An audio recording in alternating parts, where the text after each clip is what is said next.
काफी बड़ी खबर यहां पर निकल कर आ रही है। हमारी कंट्री में जो मेंबर ऑफ पार्लियामेंट होते हैं यानी कि सांसद या फिर जिन्हें शॉर्ट फॉर्म में आप लोग एमपी भी बोलते हैं, उनकी सैलरी में 30% की कटौती की जाएगी। और इसी के साथ में जो एमपी लेड फंड होता है एक तरीके से, जिसको बोलते हैं member of parliament local area development scheme, उसको भी 2 साल के लिए सस्पेंड किया जाएगा। सैलरी 1 साल के लिए 30% की कटौती की जाएगी और ये जो फंड है 2 साल के लिए बिल्कुल सस्पेंड कर दिया जाएगा। आखिर ऐसा क्यों किया जा रहा है, तो उसके बारे में तो हम लोग जानेंगे ही जानेंगे। ये जो इस तरीके का स्टेप गवर्नमेंट के द्वारा उठाया गया है, अपोजिशन इसका क्रिटिसिज्म क्यों कर रही है? क्योंकि अपोजिशन तो बोलते हैं ना हम लोग कोविड-19 में आपके साथ है कई बार, पर लेकिन इस पर्टिकुलर मुद्दे पर अपोजिशन क्यों इसको क्रिटिसाइज कर रही है वो जानेंगे। एमपी लेड स्कीम क्या है, किस तरीके से यहां पर पैसा दिया जाता है और कैसे कैसे वो पैसा किन किन एरिया में खर्च किया जाता है वो भी हम लोग जानेंगे।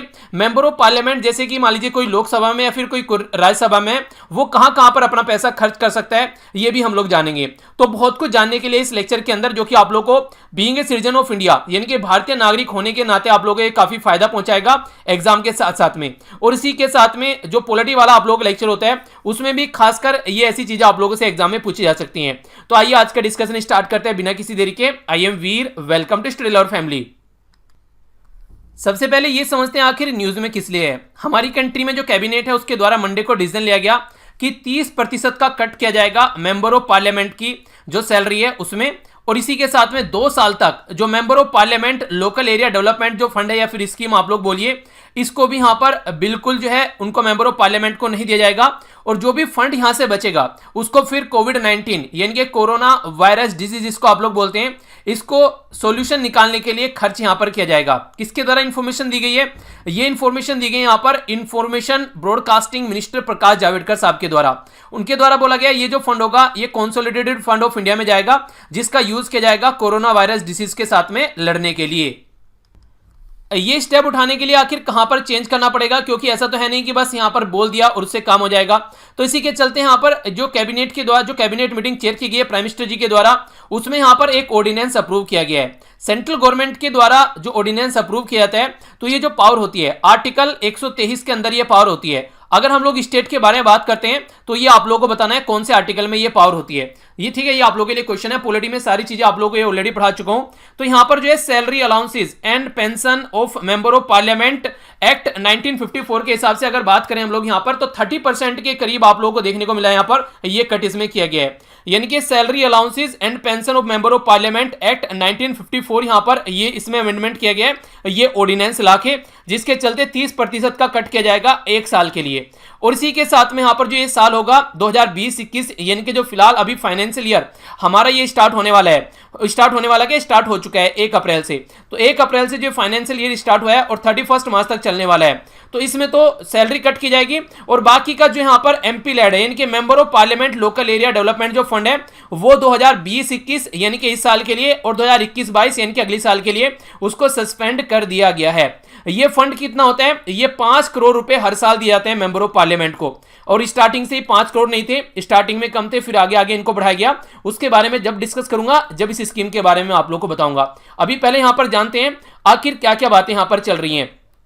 फिलहाल अभी मैंने आप लोगों को बताया कि 5 करोड़ रुपए यहां पर दिए जा रहे हैं जिस तरीके से हर साल मेंबर ऑफ पार्लियामेंट को, ताकि जिस कॉन्स्टिट्यूएंसी से वो सेलेक्ट होकर आते हैं उस कॉन्स्टिट्यूएंसी में एक तरीके से डेवलपमेंट का काम कर सकें। पर लेकिन अभी भी यहां पर काफी जो मेंबर ऑफ पार्लियामेंट है वो कोरोना वायरस जो पेंडेमिक है, महामारी है, उससे लड़ने के लिए इस फंड को यूज कर रहे थे। तो अभी यहां पर गवर्नमेंट के द्वारा बोला गया ये जो फंड है जो टोटल इकट्ठा यहां पर होगा इस पर्टिकुलर स्टेप उठाने से, तो यहां पर बोला गया 7,900 करोड़ रुपए यहां पर ये इकट्ठा किया जाएगा। और इसी के साथ में यहां पर president Ramnath Kovind, vice president M Venkaiah Naidu ji और इसी के साथ में जो ऑल गवर्नर है स्टेट के, उनके द्वारा भी यहां पर ये जो फंड है एक तरीके से उनका भी कट करने की बात की जा रही है। ठीक है, एक तरीके से आप लोग समझिए इनके द्वारा यहां पर एक तरीके से ये स्टेप अपने ऊपर अपने द्वारा उठाया गया है कि इनका भी जो फंड है यहां पर ये कट किया जाएगा और ये सारा कंसोलिडेटेड फंड में जाएगा, जिससे फिर इसको यूज किया जाएगा कोविड-19 के साथ में फाइट करने के लिए। तो ये जो स्टेप यहां पर उठाया जा रहा है, इस स्टेप को लेकर यहां पर कई सारी बातें सामने निकल कर आई। हालांकि देखिए स्टार्टिंग में तो ये बोला गया कि पहले इनके अलाउंसेस वगैरह जो इनको दिए जाते हैं, इनके एक तरीके से जो राजाओं वाली जिंदगी ये जीते हैं उसमें भी कट किया जाएगा।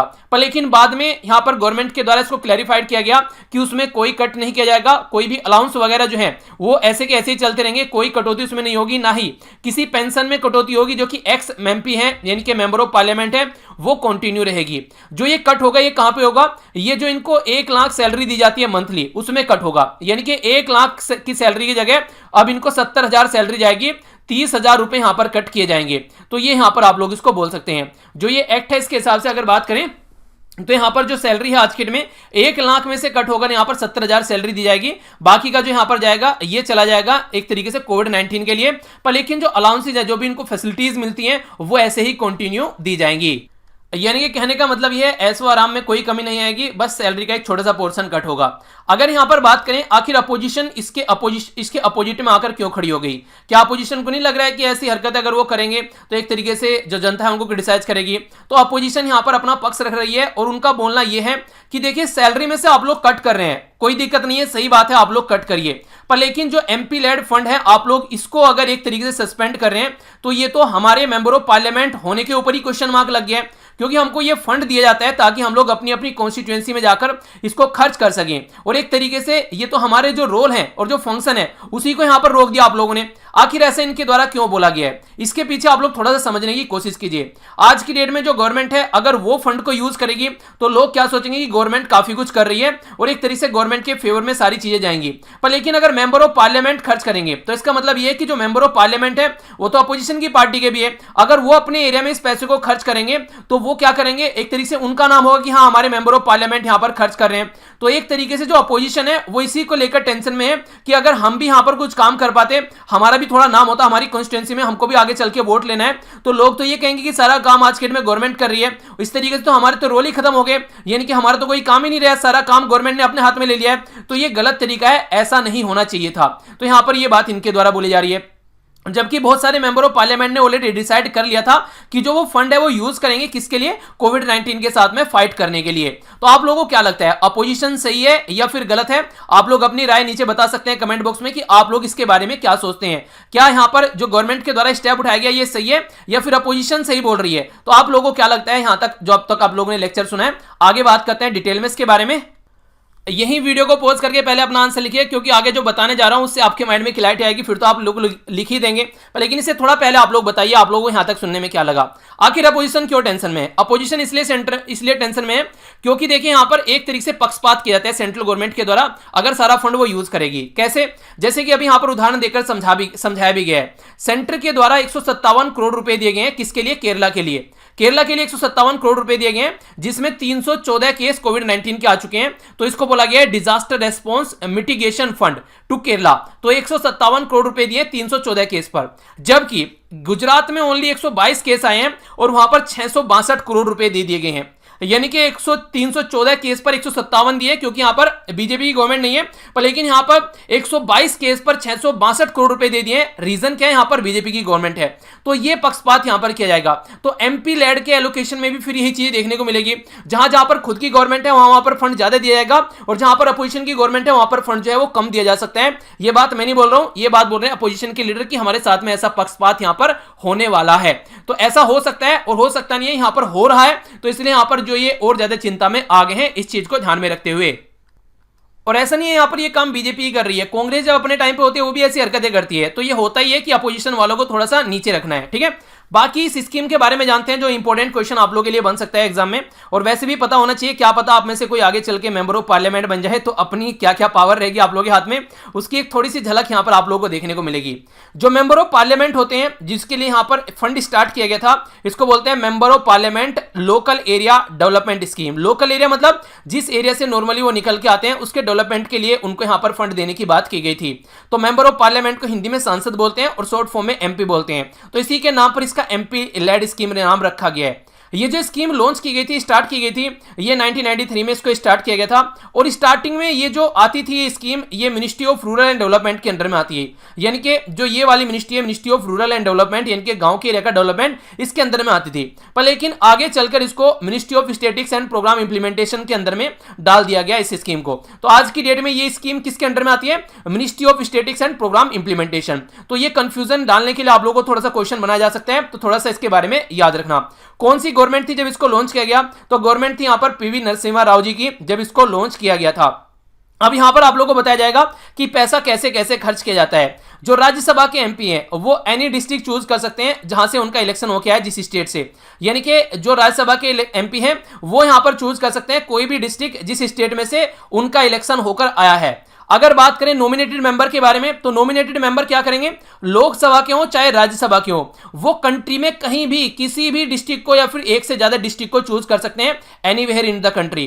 तो यहां पर 2 मेंबर तो हो गए लोकसभा के, जिनको एंग्लो इंडियन आप लोग बोलते हैं, और 12 मेंबर हो गए यहां पर राज्यसभा के, जो कि चुनकर आते हैं, नॉमिनेटेड होकर आते हैं। तो टोटल मिलाकर 14 मेंबर ऐसे हैं जो कि पूरी कंट्री में कहीं पर भी एक या एक से ज्यादा डिस्ट्रिक्ट चूज कर सकते हैं एमपी लेड स्कीम के तहत। और जो राज्यसभा के एमपी है वो कहां पर चूज करेंगे? वो स्टेट में कहीं पर भी चूज कर सकते हैं। और अब बात आती है लोकसभा के मेंबर के बारे में, तो लोकसभा के जो मेंबर होंगे वो अपनी कॉन्स्टिट्यूएंसी में यहां पर इसको चूज करेंगे। ठीक है, ऐसा नहीं है कि वो कहीं और जाएंगे, क्योंकि पर्टिकुलर उस कॉन्स्टिट्यूएंसी से वो चूज कर आ रहे हैं। ठीक है, तो इसके बारे में कोई कंफ्यूजन नहीं होना चाहिए। बाकी इनके इलेक्शन कैसे होते हैं आप लोग समझ जाएंगे जब आप लोग पॉलिटी के लेक्चर देखेंगे। पॉलिटी में बड़े डिटेल में पढ़ा रखी है मैंने सारी चीजें, आप लोगों को पता है कि 180 के करीब लेक्चर है वहां पर पॉलिटी के, तो सारी चीजें डिटेल में है। तो जो भी कंफ्यूजन होगा सर्च कर देख लीजिएगा, सब चीजें क्लियर हो जाएंगी। इसी के साथ में जो एमपीज होते हैं वो रिकमेंड कर सकते हैं 25 लाख पर ईयर का आउटसाइड कॉन्स्टिट्यूएंसी, यानी कि अपनी कॉन्स्टिट्यूएंसी के लिए आउटसाइड भी जाकर ये काम कर सकते हैं। अगर कहीं पर नेशनल यूनिटी की बात की जा रही है, हार्मनी या फिर फर्टर्निटी की बात की जा रही है, यानी कि देश में हार्मनी बनाना या भाईचारा बढ़ाने के लिए अगर कोई काम करना है, तो ये बाहर भी जाकर अपनी कॉन्स्टिट्यूएंसी से काम कर सकते हैं 25 लाख तक का हर साल। तो कोई रोक नहीं है इसके ऊपर। जब 1993 में ये स्कीम लॉन्च की गई थी उस टाइम पर 5 लाख रुपए दिए जाते थे। फिर 1998 और 1999 में इसको बढ़ाकर 2 करोड़ रुपए कर दिया गया। फिर आगे इसको बढ़ाकर जब यहां पर 2011-12 में इसको 5 करोड़ रुपए कर दिया गया पर ईयर, यानी कि अगर 5 साल तक रहते हैं तो इस तरीके से 25 करोड़ रुपए एक मेंबर ऑफ पार्लियामेंट को दिए जाएंगे अपने एरिया का डेवलपमेंट करने के लिए। तो 2011-12 से अब तक का जब मैं डिस्कस कर रहा हूं ये 2020 में लेक्चर, तो 25 करोड़ रुपए यहां पर इनको मिलते हैं एक जो पर्टिकुलर ड्यूरेशन में यहां पर रहते हैं। पर लेकिन एक और इंपॉर्टेंट बात है, जो ministry of statistics and programme implementation है, ये जो फंड है ये डायरेक्टली एमपी के अकाउंट में नहीं जाता है। अगर ऐसा होता तो फिर जनता तक कुछ पहुंचता ही नहीं। ये जाता है डायरेक्ट डिस्ट्रिक्ट अथॉरिटी, यानी कि जो डीएम होते हैं उनके पास में पैसा पहुंचता है। यहां पर ये डिस्ट्रिक्ट लेवल पे ये पैसा पहुंचता है, बेसिकली आप लोग ये बोल सकते हैं। और फिर वहां से उनके आदेश आते हैं जो मेंबर ऑफ पार्लियामेंट होते हैं कि इस एरिया में जाकर ये डेवलपमेंट करा दो। तो एक तरीके से यहां पर डिस्ट्रिक्ट लेवल पर जो अथॉरिटी रहती है उनके पास में पैसा पहुंचा और फिर आदेश यहां से निकल कर आता है कि ये पैसे को ऐसे खर्च कर दो। इंपॉर्टेंट बात क्या है, ये नॉन लैप्सेबल फंड है, यानी कि अगर अब की बार 5 करोड़ आ गए और आप लोगों ने इसमें से 1 करोड़ खर्च किया तो 4 करोड़ बच गए, तो अगले साल फिर 5 करोड़ आएंगे, तो 5 करोड़ 4 करोड़ में जुड़कर 9 करोड़ हो जाएंगे। आप लोगों ने इसमें से 2 करोड़ खर्च कर दिए तो 7 करोड़ रह गए। नेक्स्ट तीसरे साल में फिर 5 करोड़ आएंगे तो 5 करोड़ जुड़कर 12 करोड़ हो जाएंगे। आपने फिर इसमें से 1 करोड़ खर्च किया, 11 करोड़ रह गए, 5 करोड़ और आगे तो आप लोगों के लिए 16 करोड़ हो जाएंगे। तो ये नॉन लैप्सेबल है, ऐसा नहीं कि साल चेंज होने पर ये लैप्स हो जाएगा, खत्म हो जाएगा, ये कंटिन्यू जुड़ता चला जाता है।